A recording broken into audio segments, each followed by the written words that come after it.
Hello YouTube, how's it going? Hellhound here, and yes, it's really me. I've changed my appearance once again. I like to mix it up a little bit. You know, gotta change it up every now and then. I can't stand looking the same all the time. So anyway, tonight I figured I would review one of my favorite movies of all time, of course, which is pretty much all my reviews are my favorite movies. Go figure. An American Werewolf in London, directed by John Landis, who also wrote it. I believe he wrote the screenplay. I'm pretty sure. It came out in 1981, starring David Naughton, Jenny Agutter, Griffin Dunn.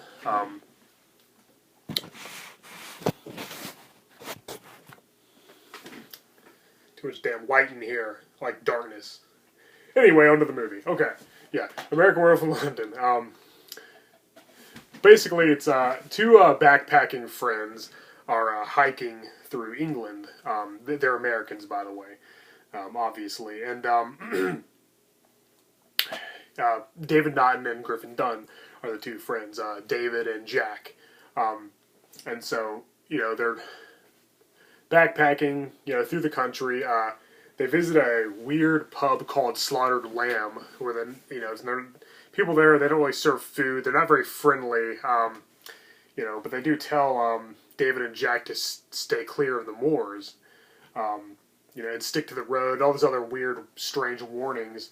And after the two kids leave, they start discussing. It was like, oh, somebody's got to go out there. Somebody should have told them. At this point, I think the viewers pretty much know what's going on. I mean, it says werewolf in the title. The audience knows that there's probably a werewolf on the prowl somewhere, which there is, and it attacks the two boys, brutally killing Jack and wounding David. I think it scratches him and bites him. Yeah, Jack is just horrifically mutilated, just, a bloody, savage mess. I think the werewolf, tears his throat out, scratches his chest up real bad. He's got, huge bloody scratch on his face. He just really messes Jack up, man. He's just mangled beyond recognition, just about. But before the werewolf can finish off David, the the villagers, the people from the Slaughtered Lamb come and shoot it. And the last thing David sees before he loses consciousness is the werewolf turning back into a human. A few days later, David wakes up in the hospital. His bite and his wounds from the werewolf attack are slowly healing up. They look a little better. And he's having all these really strange, intense dreams of him running through the forest. And his family getting attacked by Nazis with crazy Halloween masks. All these weird things. Just him eating some deer. Just all this weird stuff. And also while he's in the hospital, he's cared for by a nurse, played by Jenny Agutter from Child's Play 2. She was also in Darkman briefly. And I think she slowly begins falling for him. She feels sorry for him. I guess it's kind of common practice among nurses and their patients, especially in England, or so I've heard. But anyway, he's having these intense dreams. Then he's visited by Jack, who is now a ghost, still really mangled up and bloody. It looks just like he did when he died. And David Jack tries to warn David that he's going to become a werewolf. David just doesn't want to hear it. He's just like, I'm not listening to this. Get out of here, Jack. Seeing his dead, having a visit from beyond the grave is just a little much at this point after all he's been through. He was concerned, though, by the way. He really missed his friend. He was mournful when he heard that he was killed. And so, Jack leaves. David doesn't believe it, but he knows that he wasn't attacked by a maniac, which is what is all over the news. Everybody's saying that a man attacked him. David knows better. It was definitely a vicious animal, but he doesn't want to believe that he's going to grow fur and fangs and eat people during the next full moon. However, so he goes to stay with Alex, the nurse, played by Jenny Agutter, who takes care of him. They start falling in love. They shower together, they sleep together, they make love. It's very, you know, it all happens very fast, but still very romantic. That scene in the shower where Moon Dance by Van Morrison is playing, I think is a very powerful scene. You really feel the the romance. I think the movie did a good job with that. It perfectly blends horror and humor as well. It's just a great movie. It has everything. But anyway, back to the story. He's visited by Jack once again, who now looks even worse. His skin's like green, and he's like rotting. You know, his wounds are just, you know, he's just decomposing. He just looks terrible. You know, he comes again. He visits Alex's house. He tells David that he's going to become a werewolf. David doesn't want to listen. He thinks he's just losing his mind. He's going crazy, you know, after all his strange nightmares he had at the hospital. But turns out Jack was right, because during the next full moon, David indeed turns into a werewolf in what might possibly be the greatest transformation sequence ever on film. It's right up there with the one in the Howling. It's just, wow. It looks like a person actually turning into a werewolf. And it just got caught on film. It is amazing. Yeah. Wow, yeah. And this movie right here is proof that practical effects, you know, puppets, costumes, animatronics will always be better than CGI. Always. It looks so much more realistic. It's just amazing. You'll have to see the film for yourself to see what I'm talking about, because it is just a breathtaking effect. The one in The Howling was also really well done. I can't really decide between the two. I think overall I like the way the werewolves look better in The Howling. I think they were a little more well done, because the werewolf in this movie, you can only kind of see the front of it. It looks more like a wolf. It's quadrupedal as opposed to the werewolves on two legs from The Howling. And you can tell you can kind of understand what they did. It still looks great though. It still looks really good. Very good werewolf. And yeah, of course this, American Werewolf in London, along with The Howling and Silver Bullet, Bad Moon, probably Dog Soldiers, the original Wolfman, and its sequels, also Curse of the Werewolf from Hammer. Those are my favorite werewolf movies ever made. They're just excellent. You know, I wish we had more werewolf movies. It doesn't seem like there's a whole lot. You know, we have plenty of zombies and vampires, but we need more werewolves, good ones, like in this awesome movie. But yeah, anyway, so yeah, David turns into a werewolf. Incredible transformation sequence. They starts killing and, you know, brutally mutilating people just everywhere, all over London.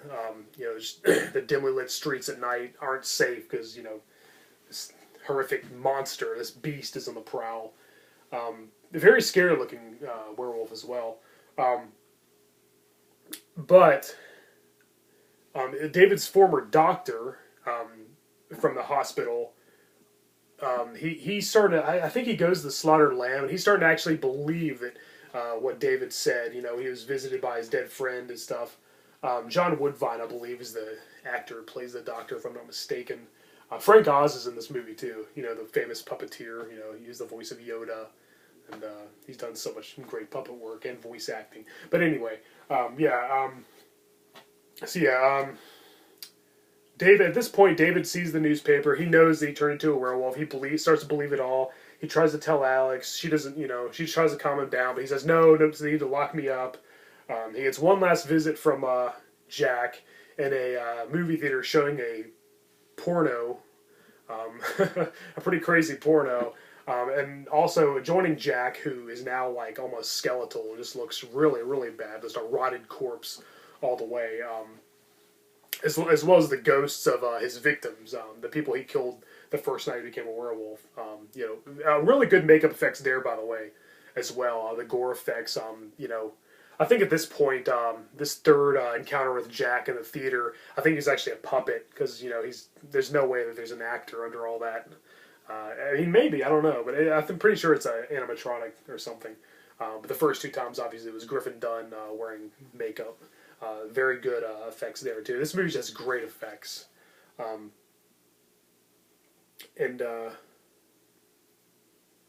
yeah, like that's definitely the highlight of the film. That and the comic relief. This has a great comic relief. Very funny scenes. David Naughton and Griffin Dunn just have great chemistry together, and their scenes together are a riot, especially after Griffin becomes a ghost.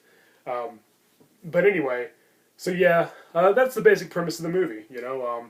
An American Werewolf in London. That's what it's about.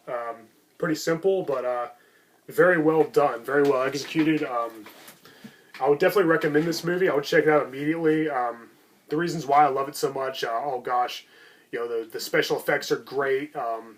It's pretty scary. That first scene, that opening scene where they're on the moors out in the country at night, you know, there's like mist all over the ground and everything. That was a pretty creepy scene. Then you hear the werewolf, you know, it gets closer and closer. They can hear it circling them. That was a pretty creepy scene. Some great suspense there. Some great scares here and there. As I said, great humor, great comic relief. This movie has everything. Great love story. Even the romantic subplot had me glued to the screen. I just can't praise this movie enough. This, along with The Howling, are the best two werewolf movies ever made, easily. And they have the best werewolf effects as well. They crap all over today's shoddy CGI work. Watch this, and The Howling, and then look at the werewolves in Underworld and Van Helsing and other new movies like that. They just don't look as good. The ones in Dog Soldiers, I will say, looked pretty good, though. Those were definitely really good effects. I think they were probably heavily inspired by these early 80s werewolf flicks. They did make a sequel, an American Werewolf in Paris, which came out in 1997. Now, it's not nearly as good as this one. However, it does have its moments. It is pretty amusing. I actually don't own the movie. I used to have it on VHS. I think I still do somewhere, actually. It might be in the closet in the other room. I don't know. I don't feel like digging for it right now. But Julie Delpy plays the main werewolf. She's a group of friends they're in France. They meet her at the Eiffel Tower. She's trying to commit suicide because it turns out she's a werewolf. Yada yada. I'm not really going to get into the plot of that movie. The werewolf effects are not as good this time. They're CGI werewolves. They look more like lions. Yeah, this doesn't work for me. It tries to balance the humor with the horror. It's a little too silly this time, though. There's a lot of slapstick comedy. And there's ghosts in this one, too, as well. None of the same characters return, of course. I think it was actually hinted that Julie Delpy's character, the main female werewolf, is the daughter of David from this movie. I don't know. I read that somewhere, so don't quote me on that. I read that recently, semi-recently, and I didn't really give it much thought. It didn't really seem very plausible, but, it doesn't even matter, because that movie was pretty forgettable anyway. This is where it's really at. This is the great original. If you really love this movie, you might want to check out Paris. As I said, it's okay. It has its moments. But aside from a few memorable scenes, it's mostly mediocre. It's nothing to write home about. And definitely can't live up to the awesome original. Can't even hold a candle to it. But yeah. Well, that's my review of American Werewolf in London. I give it a solid 10 out of 10. This, along with The Howling, best werewolf movie ever. Great effects, great humor, great romance, great scares. It has everything. Great suspense. Check this movie out right away. Great acting, too. Great performances from everybody, the whole cast. Check it out. You will not be disappointed. Alright, well, that basically wraps up this review. I'm Hellhound, and I thank you for watching my show. Rock on. Until next time.